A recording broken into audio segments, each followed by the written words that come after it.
त्यांचे. हवा वेगाने नव्हती, हवेपेक्षाही त्यांचा वेग होता. हवा वेगाने नव्हती, हवेपेक्षाही त्यांचा वेग होता. अन्याय विरुद्ध लढण्याचा त्यांचा इरादा नेक होता.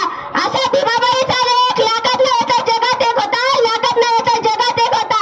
दीन दलितांच्या उद्धाराचे केले जीवाचे रान, भारतीय राजघटनेचे शिल्पकार ते लिहिले भारतीय संविधान, केलं चौदार तळ्याचा सत्याग्रह म्हणून स्मृतीचे केले दहन. अशा या महामानवास करते मी नमन, करते मी नमन. स्वतंत्र भारताचे पहिले कायदामंत्री, दीन दलितांच्या जीवनाला झगडलेल्या गुलामगिरीच्या शृंगाला तोडणारा माहित, अपेक्षितांच्या जीवनामध्ये अस्तित्वाची पेटवणारा प्रकाश सूर्य, तसेच स्वतःच्या अलंकित विवेक समाजासाठी करणारा पहिला महामानव, भारतीय